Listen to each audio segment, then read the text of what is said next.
من الشيطان الرجيم بسم الله الرحمن الرحيم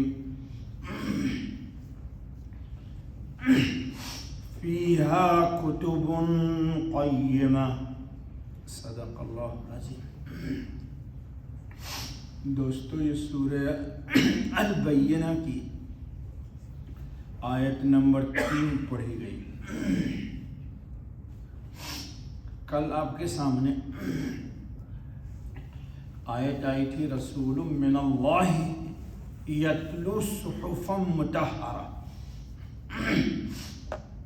اس سلسلے میں آپ کے سامنے بات آئی تھی کہ رسول اور نبی آتے نہیں بلکہ بھیجے جاتے ہیں، وہ بھیجتا ہے ان کو اللہ رب العزت۔ یہی فرق ہے سچے اور جھوٹے کا، کہ جھوٹا خود نبوت کا دعویٰ کرتا ہے اور سچا اللہ کی طرف سے آتا ہے۔ ایک بات۔ دوسری بات کہ نبی کتاب لکھتا نہیں ہے، اور جو کتاب لکھتا ہے اللہ اس کو نبی نہیں بناتا۔ قرآن آ گیا کہ یتلو صحفا مطہرہ، اس کو کتاب دی جاتی ہے، یعنی انبیاء کو کتاب دی جاتی۔ نبی کوئی کتاب نہیں لکھتا۔ آدم علیہ السلام سے لے کر کے خاتم النبین علیہ الصلاۃ والتسلیم تک صحیفے اور کتابیں آئیں، لیکن کسی نبی نے کوئی صحیفہ کوئی کتاب نہیں لکھی۔ اللہ نے صحیفہ اور کتاب نازل کیا۔ دو بات۔ تیسری بات یہ سمجھ لیجئے کہ عام کتابوں کے پڑھنے کو تلاوت نہیں کہیں گے۔ یہ کان کھول کے سن لیجیے۔ قرآن کریم نے کہا کہ قرآن کریم کے پڑھنے کو تلاوت کا نام دیا جاتا ہے۔ یہ لفظ تلاوت خاص ہے قرآن کریم کی آیات بینات کے لیے۔ جی آپ یہ نہیں کوئی کتاب پڑھ رہے ہو تو کہیے میں کتاب تلاوت کر رہا ہوں، نہیں۔ قرآن کریم نے کہا کہ یتلو تلاوت کرنا، یہ تلاوت ایک خاص معنی میں ہے۔ وہ خاص معنی کیا ہے کہ جب بھی آپ یا ہم یا دنیا کا کوئی انسان اللہ کی کتاب کو پڑھتا ہے، خاص طور پر قرآن کریم، تو قرآن کریم کی یہ خاصیت ہے کہ جب بھی آپ اس کی تلاوت کریں گے بغیر کسی تاخیر کے، آپ کا ربط اللہ کے ساتھ فوراً جڑ جائے گا۔ فوراً جڑ جائے گا۔ کیوں؟ قرآن اللہ کا کلام ہے، پہلے بھی اس پر بات ہوئی تھی۔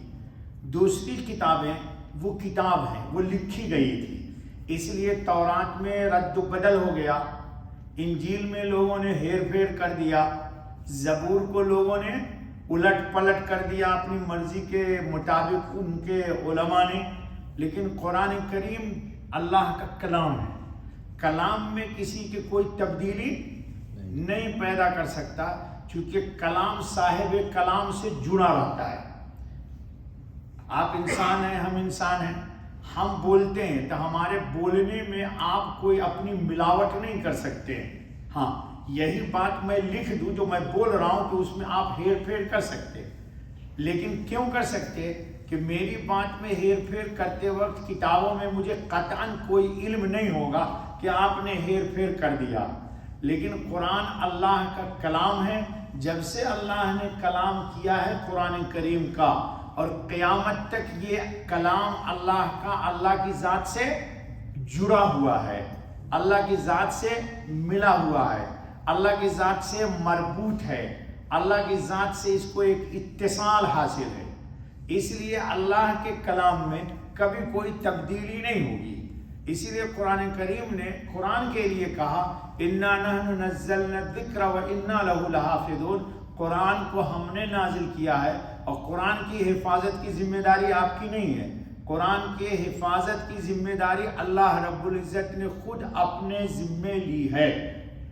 لہذا قرآن کریم میں ایک نقطے کا ہیر پھیر دنیا کے کسی بھی خطے میں چلے جائیے لیکن کوئی ہیر پھیر نہیں ملے گا۔ دنیا کی دوسری کتابیں لے جائیے تو ہندوستان کی سرزمین پر کوئی اور تورات ہوگی، دوسرے ملک میں کوئی اور تورات ہوگی، تیسرے ملک میں کوئی اور تورات ہوگی، ایک تورات دوسرے سے تال میل نہیں کھاتی ہے۔ جی یہی دلیل ہے کہ وہ محرف ہے، اور قرآن کریم میں کسی طرح کی کوئی تحریف نہیں ہوئی۔ 3 بات ہو گئی دوستو۔ پھر اللہ رب العالمین کہتے ہیں کہ صحفا مطہرہ، بڑی زبردست بات کی ہے۔ یہ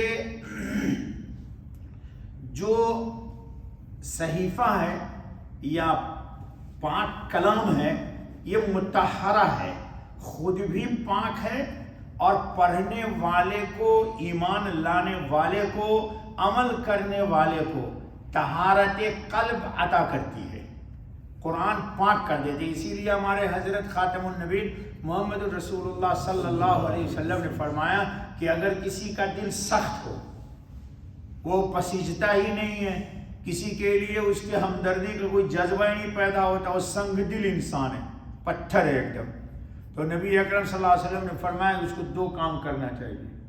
یتیم بچوں کے سر پر شفقت کے ساتھ، محبت کے ساتھ ہاتھ پھیرے۔ یہ نہیں کہ پیسہ والا بچہ ہے تو سارا مال قبضہ کر کے دبئی کا ٹکٹ لے کے گھومنے چلے، یعنی یتیم کے سر پر محبت سے ہاتھ پھیرنا، یہ انسان کے دل کی سختی کو دور کر دیتا ہے۔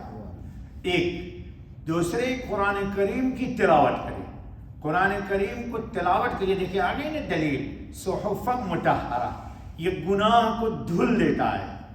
سختی دل میں آتی ہے معصیت کی بنیاد پر، سختی دل میں آتی ہے اللہ و رسول کی نافرمانی کی بنیاد پر، سختی دل میں آتی ہے اللہ کے قانون کو توڑنے کی بنیاد پر، سختی دل میں آتی ہے دین کا مذاق اڑانے کی بنیاد پر۔ تو قرآن پر جب بندہ ایمان لائے گا، قرآن کے اوپر جب بندہ عمل کرے گا، قرآن کے ہدایت کے مطابق انسان اس کے حلال کو حلال جانے گا، حرام کو حرام جانے گا، قرآن کی ہدایت کے مطابق جب وہ اللہ رب العزت کی عبادت و اطاعت کرے گا، انابت اختیار کرے گا، تو انسان کے قلب کی کثافت کو، اس کے گندگی کو اور اس کی سختی کو یہ قرآن کریم دور کر دیتا ہے۔ اللہ تعالیٰ کا یہ کلام ایسا مبارک کلام ہے کہ آپ دنیا کے کسی کام میں مشغول رہیے، آپ کے خیال عدلتے بدلتے رہیں گے۔ اور آج ابھی تجربہ کر لیجیے، وضو کیجیے اور قرآن لے کے کونے میں مسجد کے بیٹھ جائیے، 10 منٹ 15 منٹ 5 منٹ جتنی دیر پڑھیں گے آپ اتنی دیر کوئی خیال نہیں آئے گا، کیوں؟ ہاتھ میں آپ کے قرآن ہونا چاہیے۔ جی موبائل میں نہیں کہہ رہا ہوں میں، اور موبائل میں جو قرآن آپ پڑھتے ہیں ٹھیک ہے ثواب ملے گا، لیکن موبائل کو ہم قرآن نہیں کہہ سکتے ہیں۔ لیکن میں نے یہ ہاتھ میں دیکھ کے قرآن لے لیا، اس کو میں کہہ سکتا ہوں کہ میرے ہاتھ میں قرآن ہے۔ تو قرآن لینے کا ثواب، قرآن دیکھنے کا ثواب، قرآن پڑھنے کا ثواب، اور قرآن کریم کو کے حروف کو دیکھنے کا اجر و ثواب۔ موبائل پڑھیے گا تو موبائل میں قرآن پڑھا جائے گا، ہم منع نہیں کرتے، اس کو ایمرجنسی میں رکھا کیجیے۔ پلین میں جا رہے ہیں آپ، قرآن کے آدھی پڑھ لیجیے، جی گاڑیوں میں سفر کر رہے ہیں، لیکن مسجد میں آ کر کے قرآن پڑھنا موبائل کے اندر میرے نزدیک اچھا نہیں ہے۔ اللہ کی کتاب کو ہاتھ میں رکھیے تاکہ قرآن قیامت کے دن شہادت دے، یہ دونوں ہاتھ شہادت دیں گے کہ یا اللہ اس نے مجھے قرآن لیا تھا ہاتھ کے اندر، یہ بھی ہاتھ گواہی دیں گے قیامت کے دن۔ تو اس لیے دوستو خیال رکھا کیجیے، نہ رکھیے گا خیال تو آپ کی ترتیب ہے۔ ابھی پچھلے دفعہ مجھے کسی نے دکھایا کہ ایک آج کل تو دنیا نیٹ ورکنگ کی ہے، نیٹ پر غلط قرآن لوڈ کر دیا گیا، یعلمون کی جگہ تعلمون لکھا ہوا ہے، آپ کو پتہ ہی نہیں، ہدی للمتقین کی جگہ کچھ اور لکھا ہوا ہے، چونکہ عام طور پر لوگ عربی، آپ میں جتنے لوگ بیٹھے ہیں میرا گمان ہے 99% لوگ عربی نہیں سمجھتے جی۔ تو موبائل میں پڑھیے گا، کیا پتا وہ قرآن اوریجنل ہے یا ڈپلیکیٹ قرآن دشمنوں نے لوٹ کیا ہوا ہے جو آپ پڑھ رہے ہیں۔ تو اس لیے مسجد میں جب آیا کیجئے تو قرآن ہاتھ میں لے کے پڑھیے۔ تو بہرحال اللہ تعالیٰ کہتے ہیں کہ یہ کتاب جو ہے یہ صحف مطہرہ ہے، جی پاک صحیفہ ہے، مقدس صحیفہ ہے، اس کا احترام ہونا چاہیے اور اس قرآن کے اوپر عمل کرنا چاہیے۔ اب آخر ایک بات سن لیجیے، پھر یہ فیہ کتب قیمہ کل تشریح کریں گے۔ ایک روز حضرت ابی ابن کعب، آپ کو کل میں نے پرسوں ایک روایت سنائی تھی کہ اللہ تعالیٰ نے حضور خاتم النبیین رحمۃ للعالمین صلی اللہ علیہ وسلم کو ہدایت کی تھی کہ ابی ابن کعب کو آپ سورہ بینہ سنائیے. تو ابی ابن کعب نے پوچھا مسلم کی روایت کے مطابق کہ یا رسول اللہ صلی اللہ علیہ وسلم اللہ تعالیٰ نے میرا نام لیا؟ تو اللہ رسول اللہ خاتم النبیین نے فرمایا کہ ہاں تمہارا نام لے کے اللہ نے کہا ہے میں تم کو سورہ بینہ سناؤ. اس بات پر وہ خوب رونے لگے اور کیا کہا تھا کہ میرا نام اللہ رب العالمین وقد ذکرت عند رب العالمین، یہ اللہ نے میرا نام اپنے پاس لیا رب العالمین. تو یہی ابی ابن کعب ایک روز مسجد میں بیٹھے ہوئے تھے. عبداللہ ابن مسعود بہت اونچی شان کے صحابی قریشی ہیں، وہ آئے مسجد میں اور مسجد میں آنے کے بعد انہوں نے نماز پڑھی اور نماز پڑھنے کے بعد نماز میں قرآن کریم کچھ اور انداز سے پڑھی. تو نماز کے بعد حضرت ابی ابن کعب رضی اللہ تعالیٰ عنہ نے فرمایا کہ آپ نے قرآن دوسرے طریقے سے پڑھا تو یہ تو صحیح نہیں ہے. اور کیوں کہ ہم کو حضور اکرم صلی اللہ علیہ وسلم نے اس طرح سکھایا ہے. تو دونوں میں اختلاف ہو گیا. انہوں نے کہا مجھے اس طرح سکھایا اور ابی ابن کعب نے کہا مجھے اس طرح سکھایا. چنانچہ یہ ہاتھ پکڑ کے لے کے گئے مسجد نبوی کے قریب. تو حضرت صلی اللہ علیہ وسلم کا کاشانہ نبوت تھا، وہاں گئے. حضور صلی اللہ علیہ وسلم نے ان سے فرمایا کہ پڑھیے. عبداللہ ابن مسعود نے پڑھا تو اللہ کے نبی نے فرمایا ہاں قرآن اسی طرح نازل ہوا ہے. ان سے کہا ابی ابن کعب کو کہ آپ پڑھو. ابی ابن کعب نے پڑھا دوسرے طریقے سے قرآن سیم آیت کو، تو انہوں نے کہا قرآن اسی طرح نازل ہوا ہے. اب حضرت ابی ابن کعب رضی اللہ تعالیٰ عنہ خود کہتے ہیں کہ میرے سینے میں شکوک و شبہات آنے لگے جاہلیت کے کہ بھائی دونوں میں سے کوئی ایک ہی صحیح ہوگا نا، دونوں کیسے صحیح ہوں گے.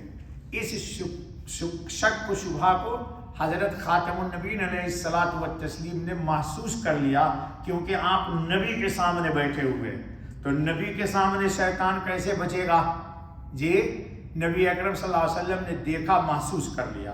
محسوس کرتے ہی آپ صلی اللہ علیہ وسلم نے ایک تماچا کھینچ کے ان کے دونوں سینے کے درمیان مارا. روایت میں ہے کہ وہ خود نبی پاک صلی اللہ علیہ وسلم کے ہاتھ کی ٹھنڈک سے مراد رحمت، برودت تعبیر کی جاتی ہے شریعت میں رحمت سے.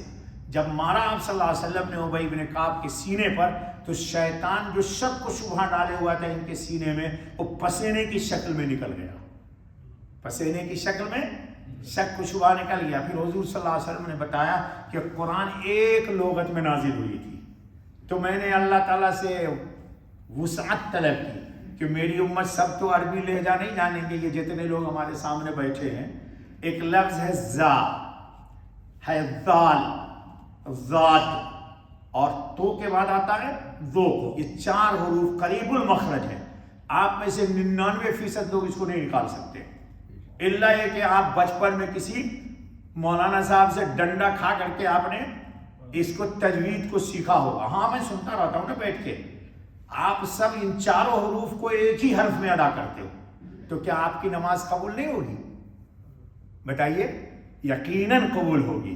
تو نبی اکرم صلی اللہ علیہ وسلم نے اپنی امت کے لیے وسعت طلب کی، اللہ تعالیٰ سے رحمت طلب کی، کیونکہ ایک ہی زبان میں، ایک ہی لغت میں، ایک ہی لہجے میں آپ کے سمجھانے کے لیے کہہ رہا ہوں. اگر قرآن نازل ہوتا تو آپ عجمی ہیں، عرب کا لہجہ کہاں سے لائیے گا؟ تو پھر تو آپ کی نماز نہیں ہوتی. قرآن پڑھنے میں اجر کے بجائے آپ کی ڈنڈے لگتے، پٹائی ہو جاتی. تو اللہ تعالیٰ نے رحمت للعالمین صلی اللہ علیہ وسلم کی دعا کو قبول کر کے 7 لغت میں قرآن پڑھنے کی اجازت دی. جی تو آپ کے لیے کیا ہو گیا؟ سہولت پیدا ہو گئی کہ اب ہمارے لوگ سین، شین، فا، اس تینوں حروف کو ایک ساتھ پڑھتے ہیں. اکثر لوگ ایک ہی مخرج میں پڑھتے ہیں. جی تو کیا میں کہوں گا ان کی نماز نہیں ہوگی؟ سب کی ہوگی، چونکہ نیت سب کی درست ہے.